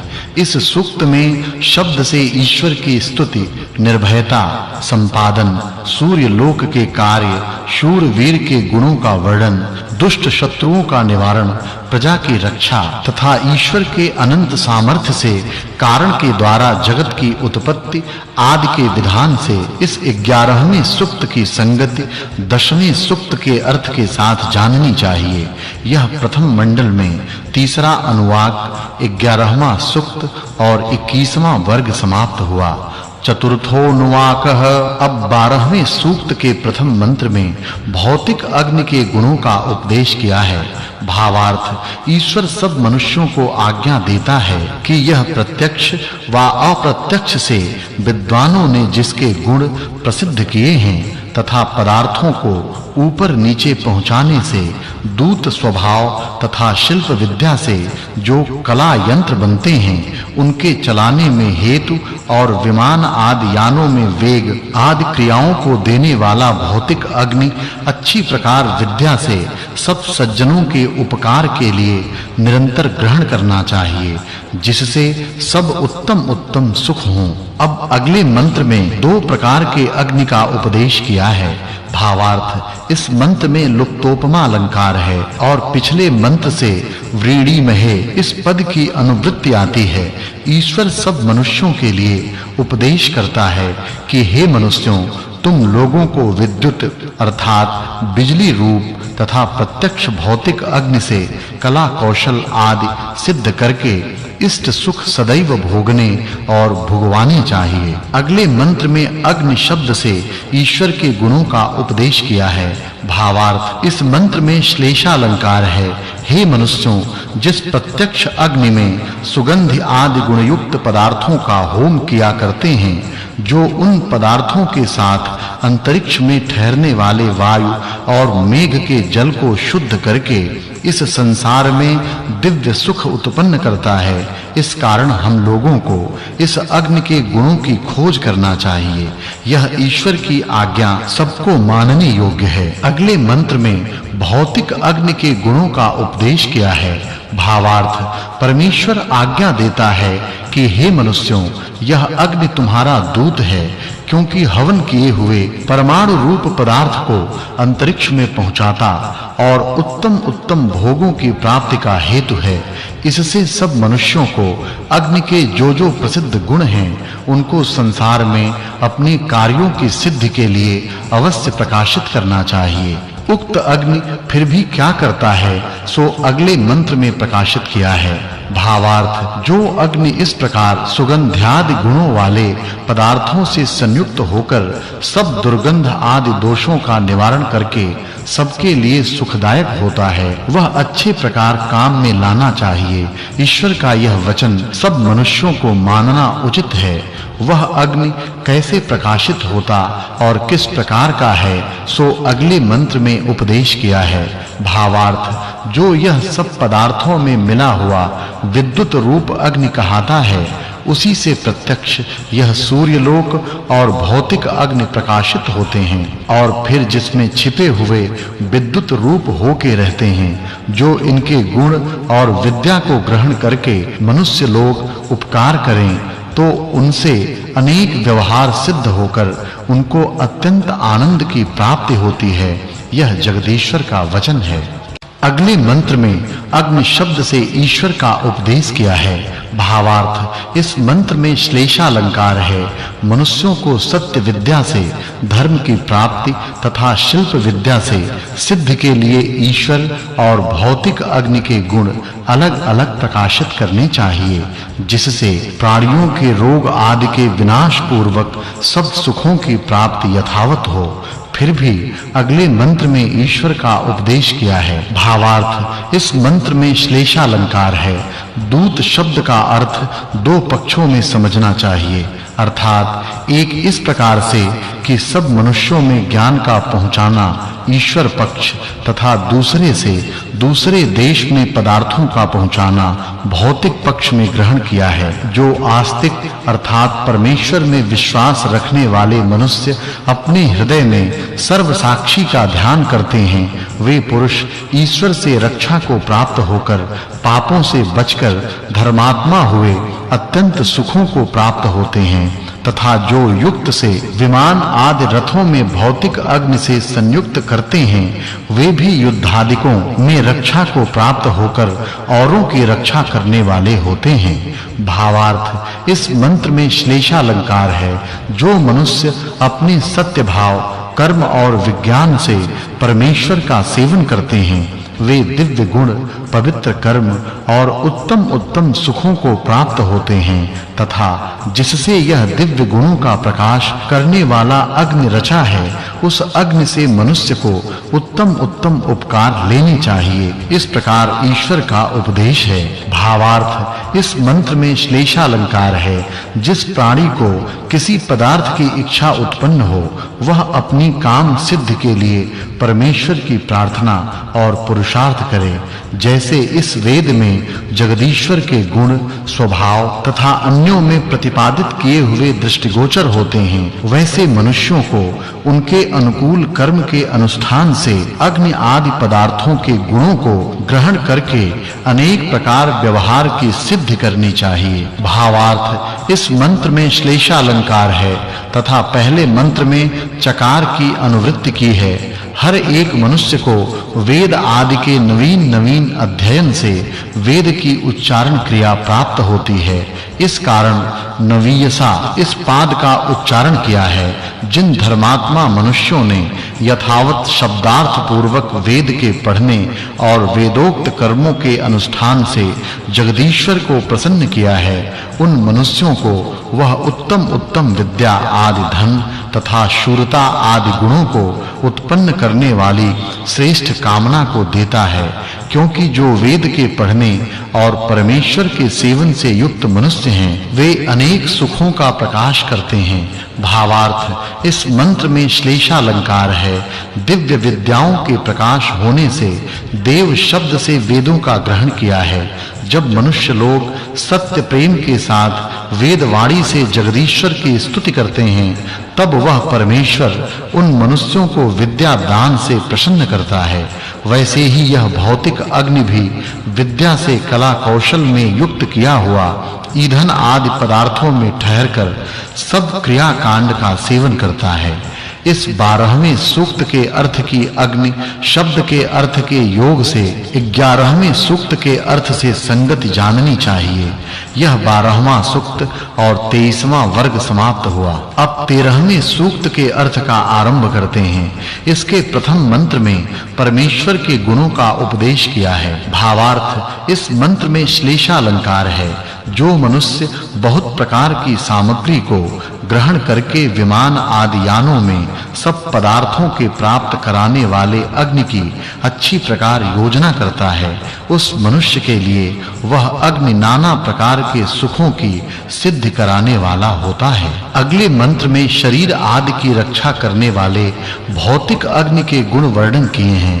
भावार्थ, जब अग्नि में सुगंध आदि पदार्थों का हवन होता है, तभी वह यज्ञ वायु आदि पदार्थों को शुद्ध तथा शरीर और औषधि आदि पदार्थों की रक्षा करके अनेक प्रकार के रसों को उत्पन्न करता है तथा उन शुद्ध पदार्थों के भोग से प्राणियों के विद्या ज्ञान और बल की वृद्धि भी होती है। अगले मंत्र में मनुष्यों के प्रशंसा करने योग्य भौतिक अग्नि के गुणों का उपदेश किया है।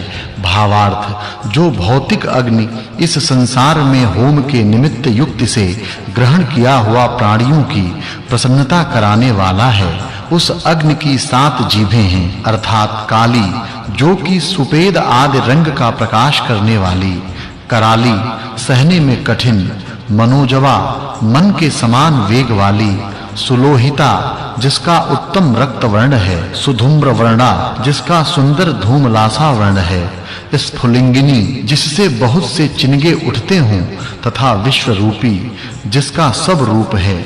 ये देवी अर्थात अतिशय करके प्रकाशमान और लेलायमाना, प्रकाश से सब जगह जाने वाली 7 प्रकार की जिह्वा हैं, अर्थात सब पदार्थों को ग्रहण करने वाली होती हैं। इस उक्त 7 प्रकार की अग्नि की जीभों से सब पदार्थों में मनुष्यों को उपकार लेना चाहिए। उक्त अग्नि इस प्रकार उपकार में लिया हुआ जिसका हेतु होता है, सो उपदेश अगले मंत्र में किया है। भावार्थ, मनुष्यों को बहुत कलाओं से संयुक्त पृथ्वी, जल और अंतरिक्ष में गमन का हेतु तथा अग्नि व जल आदि पदार्थों से संयुक्त 3 प्रकार का रथ कल्याणकारक तथा अत्यंत सुख देने वाली होकर बहुत उत्तम कार्यों की सिद्धि को प्राप्त कराने वाला होता है। फिर वह भौतिक अग्नि उक्त प्रकार से क्रिया में युक्त किया हुआ क्या करता है, सो अगले मंत्र में उपदेश किया है।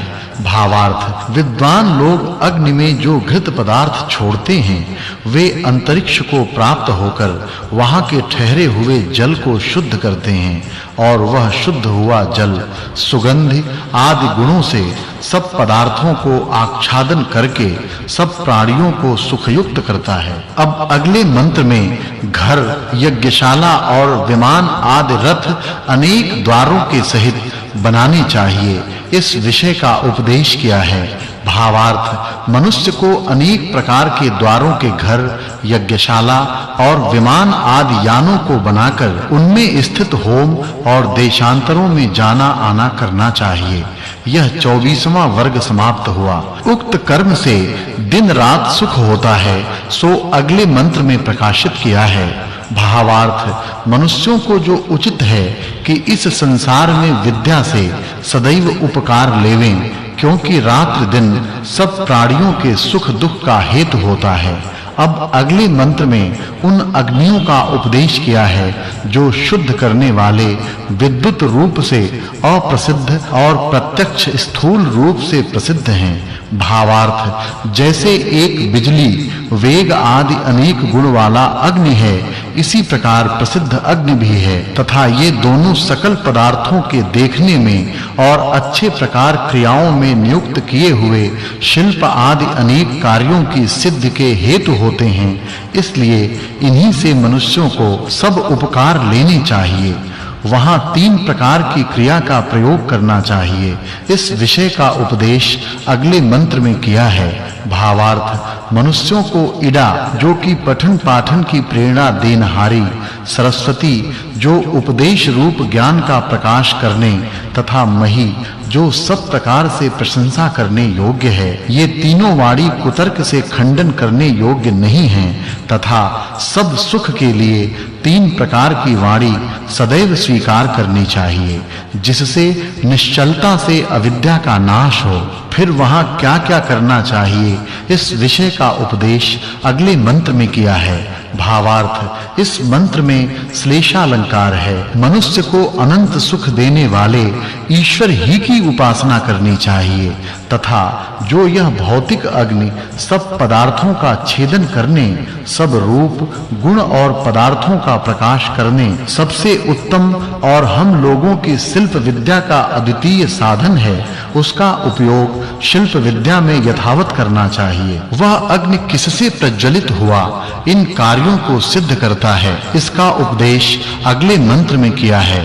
भावार्थ, मनुष्यों से पृथ्वी तथा सब पदार्थ जलमय युक्त से क्रिया से युक्त किए हुए अग्नि से प्रदीप्त होकर रोगों की निर्मूलता से बुद्धि और बल को देने के कारण ज्ञान के बढ़ाने के हेतु होकर दिव्य गुणों का प्रकाश करते हैं।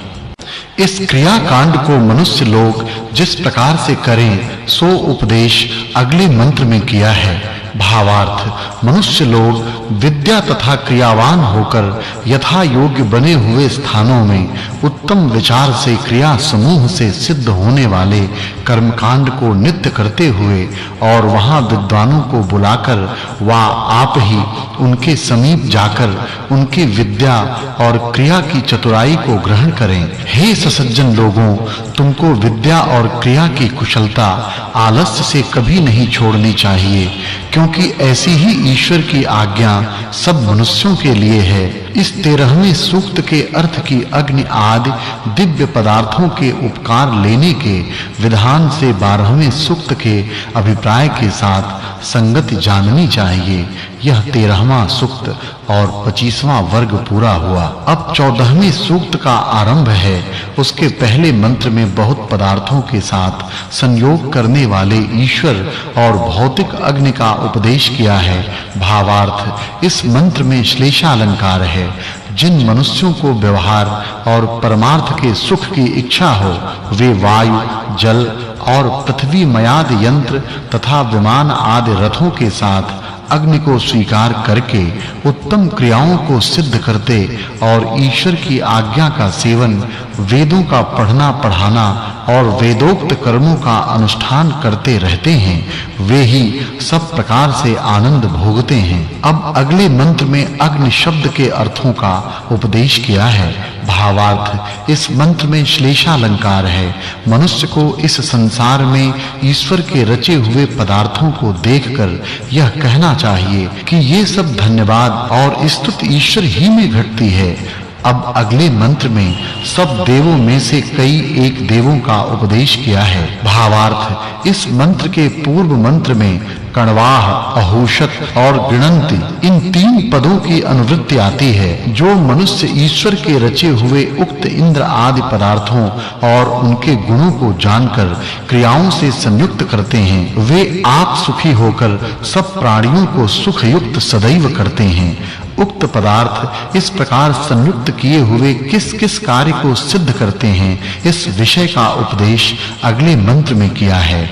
भावार्थ, ईश्वर सब मनुष्यों के प्रति कहता है कि जो मेरे रचे हुए पहले मंत्र में प्रकाशित किए बिजली आदि पदार्थों से ये सब पदार्थ धारण करके मैंने पुष्ट किए हैं, तथा जो मनुष्य इनसे वैदिक व शिल्प शास्त्रों की रीति से उत्तम रस के उत्पादन और शिल्प कार्यों की सिद्धि के साथ उत्तम सेना के संपादन होने से रोगों का नाश तथा विजय की प्राप्ति करते हैं, वे लोग नाना प्रकार के सुख भोगते हैं।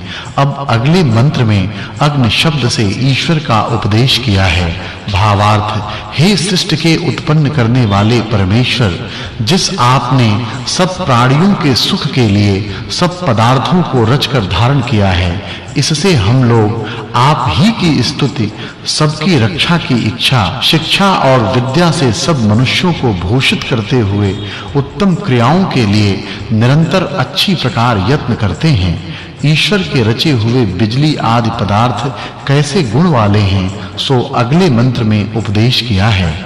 भावार्थ, जो मेघ आदि पदार्थ हैं, वे ही जल को ऊपर नीचे अर्थात अंतरिक्ष को पहुंचाते और वहां से वर्षाते हैं, तथा ताराख्य यंत्र से चलाई हुई बिजली मन के वेग के समान वार्ताओं को एक देश से दूसरे देश में प्राप्त कराती है। इसी प्रकार सब सुखों को प्राप्त कराने वाले यही पदार्थ हैं, ऐसी ईश्वर की आज्ञा है। यह 26वां सर्ग समाप्त हुआ। अब अगले मंत्र में अग्नि शब्द से ईश्वर का उपदेश किया है। भावार्थ, इस मंत्र में श्लेषालंकार है। मनुष्य को अच्छी प्रकार ईश्वर के आराधन और अग्नि की क्रिया कुशलता से रसादि को रचकर तथा उपकार में लाकर गृहस्थ आश्रम में सब कार्यों को सिद्ध करना चाहिए। फिर उक्त पदार्थ किस प्रकार के हैं, इस विषय का उपदेश अगले मंत्र में किया है। भावार्थ, मनुष्यों को इस जगत में सब संयुक्त पदार्थों से दो प्रकार का कर्म करना चाहिए, अर्थात एक तो उनके गुणों का जानना, दूसरे उनसे कार्य की सिद्धि करना। जो विद्युत आदि पदार्थ सब मूर्तिमान पदार्थों से रस को ग्रहण करके फिर पीछे छोड़ देते हैं, इससे उनकी शुद्धि के लिए सुगंधि आदि पदार्थों का होम निरंतर करना चाहिए, जिससे वे सब प्राणियों को सुख सिद्ध करने वाले हों। किस प्रकार के मनुष्य उन गुणों का ग्रहण कर सकते हैं, इस विषय का उपदेश अगले मंत्र में किया है। भावार्थ, इस मंत्र में श्लेषालंकार है। जो ईश्वर इन पदार्थों को उत्पन्न नहीं करता, तो कोई पुरुष उपकार लेने को समर्थ नहीं हो सकता, और जब मनुष्य निद्रा में स्थित होते हैं, तब कोई मनुष्य किसी भोग को करने योग्य पदार्थ को प्राप्त नहीं हो सकता, किंतु जागृत अवस्था को प्राप्त होकर उनके भोग करने को सामर्थ्य प्राप्त होता है। इससे इस मंत्र में उषर बुधः इस पद का उच्चारण किया है। संसार के इन पदार्थों से बुद्धिमान मनुष्य ही क्रिया की सिद्धि को कर सकता है, अन्य कोई नहीं। किसके साथ में यह विद्युत अग्नि क्रियाओं की सिद्धि कराने वाला होता है, सो अगले मंत्र में कहा है। भावार्थ, यह विद्युत रूप अग्नि ब्रह्मांड में रहने वाले पवन तथा शरीर में रहने वाले प्राणों के साथ वर्तमान होकर सब पदार्थों से रस को ग्रहण करके उगलता है। इससे यह मुख्य शिल्प विद्या का साधन है। अब अगले मंत्र में अग्नि शब्द से ईश्वर का उपदेश किया है। भावार्थ, जिस ईश्वर ने सब मनुष्य आदि प्राणियों के शरीर आदि पदार्थों को उत्पन्न करके धारण किया है, तथा जो यह सब कर्म उपासना तथा ज्ञान कांड में अतिशय पूजने के योग्य है, वही इस जगत रूपी यज्ञ को सिद्ध करके हम लोगों को सुखयुक्त करता है। फिर अगले मंत्र में भौतिक अग्नि के गुणों का उपदेश किया है। भावार्थ, विद्वानों को कला और विमान आदि यानों में अग्नि आदि पदार्थों को संयुक्त करके इनसे इस संसार में मनुष्यों के सुख के लिए दिव्य पदार्थों का प्रकाश करना चाहिए। सब देवों के गुण के प्रकाश तथा क्रियाओं के समुदाय से इस 14वें सूक्त की संगति पूर्वोक्त 13वें सूक्त के अर्थ के साथ जाननी चाहिए। यह 14वां सूक्त और 27वां वर्ग पूरा हुआ। अब 15वें सूक्त का आरंभ है। उसके प्रथम मंत्र में ऋतु में रस की उत्पत्ति और गति का वर्णन किया है। भावार्थ, यह सूर्य, वर्ष, उत्तरायण, दक्षिणायन, वसंत आदि ऋतु, चैत्र आदि 12 महीने, शुक्ल और कृष्ण पक्ष, दिन रात, मुहूर्त जो 30 कलाओं का संयोग, कला जो 30 काष्ठा का संयोग, काष्ठा जो 18 निमेष आदि समय के विभागों को प्रकाशित करता है, जैसे मनु जी ने कहा, और उन्हीं के साथ सब औषधियों के रस और सब स्थानों को जलों से खींचता है। वे किरणों के साथ अंतरिक्ष में स्थित होते हैं तथा वायु के साथ आते जाते हैं। अब ऋतुओं के साथ पवन आदि पदार्थ सबको खींचते और पवित्र करते हैं। इस विषय का उपदेश अगले मंत्र में किया है। भावार्थ, ऋतुओं के अनुक्रम से पवनों में भी यथा योग्य गुण उत्पन्न होते हैं। इसी से वे त्रसरेणु आदि पदार्थों के हेतु होते हैं तथा अग्नि के बीच में सुगंधित पदार्थों के होम द्वारा वे पवित्र होकर प्राणी मात्र को सुख संयुक्त करते हैं और वे ही पदार्थों के लेन-देन में हेतु होते हैं। अब ऋतुओं के साथ-साथ विद्युत अग्नि क्या करता है, इस विषय का उपदेश अगले मंत्र में किया है। भावार्थ, जो बिजली अग्नि की सूक्ष्म अवस्था है, सो अब स्थूल पदार्थों के अवयवों में व्याप्त होकर उनको धारण और छेदन करती है। इसी से यह प्रत्यक्ष अग्नि उत्पन्न होके उसी में विलय हो जाता है। अग्नि भी ऋतुओं का संयोजक होता है। इस विषय का उपदेश अगले मंत्र में किया है। भावार्थ, दाह गुण युक्त यह अग्नि अपने रूप के प्रकाश से सब ऊपर नीचे व मध्य में रहने वाले पदार्थों को अच्छी प्रकार सुशोभित करता, होम और शिल्प विद्या में संयुक्त किया हुआ दिव्य सुखों का प्रकाश करता है। ऋतुओं के साथ वायु क्या-क्या करता है, इस विषय का उपदेश अगले मंत्र में किया है। भावार्थ, मनुष्यों को योग्य है कि जगत के रचने वाले परमेश्वर ने वायु आदि पदार्थों में जो नियम स्थापन किए हैं, उनको जानकर कार्यों को सिद्ध करना चाहिए और उनसे सिद्ध किए हुए धन से सब ऋतुओं में सब प्राणियों के अनुकूल हित संपादन करना चाहिए तथा युक्ति के साथ सेवन किए हुए प्राणियों के अनुकूल हित संपादन करना चाहिए तथा युक्ति के साथ सेवन किए हुए पदार्थ मित्र के समान होते और इसके विपरीत शत्रु के समान होते हैं, ऐसा जानना चाहिए।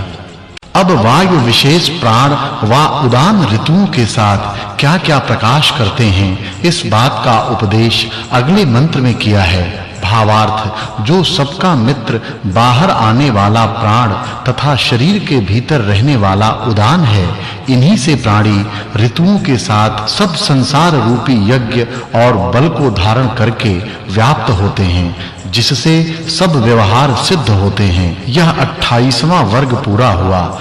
फिर अगले मंत्र में ईश्वर और भौतिक अग्नि के गुणों का उपदेश किया है। भावार्थ, इस मंत्र में श्लेषालंकार है। सब मनुष्यों को सब कर्म, उपासना तथा ज्ञान कांड, यज्ञों में परमेश्वर ही की पूजा तथा भौतिक अग्नि, होम व शिल्पादि कामों में अच्छी प्रकार संयुक्त करने योग्य है। उक्त अग्नि ही पदार्थों को देने व उनका दिलाने वाला है। इस विषय का उपदेश अगले मंत्र में किया है। भावार्थ, परमेश्वर ने इस संसार में जीवों के लिए जो पदार्थ उत्पन्न किए हैं, उपकार में संयुक्त किए हैं, उन पदार्थों से जितने प्रत्यक्ष व अप्रत्यक्ष वस्तु से सुख उत्पन्न होते हैं, वे विद्वान ही के संग से सुख देने वाले होते हैं। यज्ञ करने वाले मनुष्यों को ऋतुओं में करने योग्य कार्यों का उपदेश अगले मंत्र में किया है। भावार्थ, इस मंत्र में वाचक् लुप्तोपमा अलंकार है।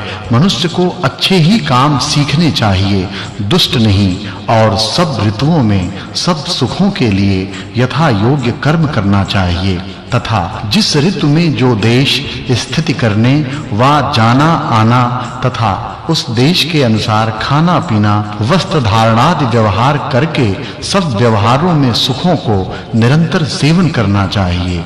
फिर ऋतु में ईश्वर का ध्यान करना चाहिए। इस विषय का उपदेश अगले मंत्र में किया है। भावार्थ परमेश्वर तीन प्रकार के अर्थात स्थूल, सूक्ष्म और कारण रूप जगत से अलग होने के कारण चौथा है, जो कि सब मनुष्यों को सर्वव्यापी, सबका अंतर्यामी और आधार, नित्य पूजन करने योग्य, उसको छोड़कर ईश्वर बुद्धि करके किसी दूसरे पदार्थ की उपासना न करनी चाहिए, क्योंकि इससे भिन्न कोई कर्म के अनुसार जीवों को फल देने वाला नहीं है। फिर ऋतुओं के साथ में सूर्य और चंद्रमा के गुणों का उपदेश अगले मंत्र में किया है। भावार्थ ईश्वर उपदेश करता है कि मैंने जो सूर्य, चंद्रमा तथा इस प्रकार मिले हुए अन्य भी दो पदार्थ कार्यों की सिद्धि के लिए संयुक्त किए हैं, हे मनुष्यों, तुम्हें वे अच्छी प्रकार सब ऋतुओं के सुख तथा व्यवहार की सिद्धि को प्राप्त कराते हैं। इनको सब लोग समझें। फिर भी भौतिक अग्नि के गुणों का उपदेश अगले मंत्र में किया है। भावार्थ जो विद्वानों से सब व्यवहार रूप कामों में ऋतु के प्रति विद्या के साथ अच्छी प्रकार प्रयोग किया हुआ अग्नि है, सो मनुष्य आदि प्राणियों के लिए दिव्य सुखों को प्राप्त करता है। जो सब देवों के अनुयोगी वसंत आदि ऋतु हैं, उनके यथा योग्य गुण प्रतिपादन से 14वें सूक्त के अर्थ के साथ इस 15वें सूक्त के अर्थ की संगति जाननी चाहिए। यह 15वां सूक्त और 29वां वर्ग पूरा हुआ। अब 16वें सूक्त का आरंभ है। उसके प्रथम मंत्र में सूर्य के गुणों का उपदेश किया है। भावार्थ सूर्य की प्रत्यक्ष दीप्ति सब रसों के हरने, सबका प्रकाश करने तथा वर्षा कराने वाली है। वह यथा योग्य अनुकूलता के साथ सेवन करने से मनुष्यों को उत्तम सुख देती है। फिर अगले मंत्र में सूर्य लोक के गुणों का ही उपदेश किया है। भावार्थ इस संसार में रात्रि और दिन, शुक्ल तथा कृष्ण पक्ष, दक्षिणायन और उत्तरायण हरण करने वाले कहलाते हैं। उनसे सूर्य लोक आनंद रूप व्यवहारों को प्राप्त करता है। अब अगले मंत्र में इंद्र शब्द से 3 अर्थों का उपदेश किया है। भावार्थ मनुष्यों को परमेश्वर प्रतिदिन उपासना करने योग्य है और उसकी ही आज्ञा के अनुकूल वर्तना चाहिए। बिजली तथा जो प्राण रूप वायु है, उसकी विद्या से पदार्थों का भोग करना चाहिए। अब अगले मंत्र में इंद्र शब्द से वायु के गुणों का उपदेश किया है।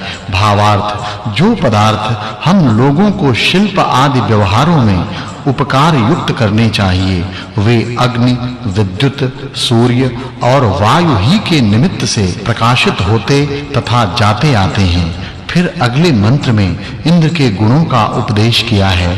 भावार्थ इस मंत्र में उपमा अलंकार है। जैसे अत्यंत प्यासे मृग आदि पशु और पक्षी वेग से दौड़कर नदी, तालाब आदि स्थानों को प्राप्त होके जल को पीते हैं, वैसे ही यह सूर्य लोक अपनी वेगवती किरणों से औषधि आदि को प्राप्त होकर उसके रसों को पीता है। सो यह विद्या की वृद्धि के लिए मनुष्य को यथावत उपयुक्त करना चाहिए। यह 30वां वर्ग पूरा हुआ। अब वायु किस लिए, किसमें किन-किन पदार्थों के रस को पीता है, इस विषय का उपदेश अगले मंत्र में किया है। भावार्थ ईश्वर ने इस संसार में प्राणियों के बल आदि वृद्धि के लिए जितने मूर्तिमान पदार्थ उत्पन्न किए हैं, सूर्य से छिन्न भिन्न किए हुए उनको पवन अपने निकट करके धारण करता है। उसके संयोग से प्राणी अप्राणी बल पराक्रम वाले होते हैं। उक्त वायु कैसे गुण वाला है, इस विषय का उपदेश अगले मंत्र में किया है। भावार्थ, मनुष्यों के लिए उत्तम गुण तथा शुद्ध किया हुआ यह पवन अत्यंत सुखकारी होता है। भावार्थ, वायु प्रकाश में अपने गमनागमन से सब संसार को प्राप्त होकर मेघ की वृष्टि करने या सबसे वेग वाला होकर सब प्राणियों को सुखयुक्त करता है। इसके बिना कोई प्राणी किसी व्यवहार को सिद्ध करने को समर्थ नहीं हो सकता। अब अगले मंत्र में इंद्र शब्द से ईश्वर के गुणों का उपदेश किया है। भावार्थ, ईश्वर में यह सामर्थ्य सदैव रहता है कि पुरुषार्थी धर्मात्मा मनुष्यों का उनके कर्मों के अनुसार सब कामनाओं को पूर्ण करना तथा जो संसार में परम उत्तम पदार्थों का उत्पादन तथा धारण करके सब प्राणियों को सुखयुक्त करता है, इससे सब मनुष्यों को उसी परमेश्वर की नित्य उपासना करनी चाहिए। ऋतुओं के संपादक जो सूर्य और वायु आदि पदार्थ हैं, उनके यथा योग्य प्रतिपादन से पूर्व 15वें सूक्त के अर्थ के साथ इस 16वें सूक्त के अर्थ की संगति समझनी चाहिए।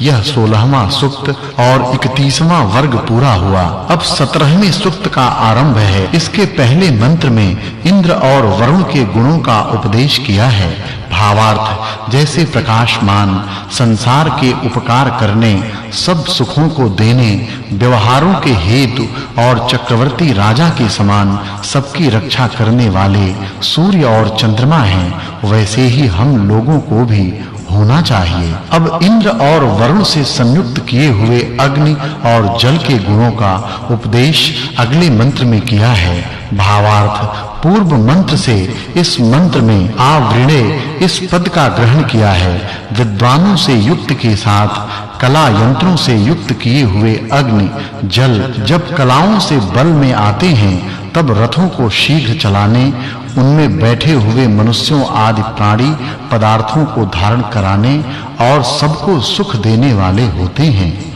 इस प्रकार साधे हुए ये दोनों किस-किस के हेतु होते हैं, इस विषय का उपदेश अगले मंत्र में किया है। भावार्थ, मनुष्य को योग्य है कि जिस प्रकार अग्नि और जल के गुणों को जानकर क्रिया कुशलता में संयुक्त किए हुए ये दोनों बहुत उत्तम सुखों को प्राप्त करें, उस युक्त के साथ कार्यों में अच्छी प्रकार इनका प्रयोग करना चाहिए।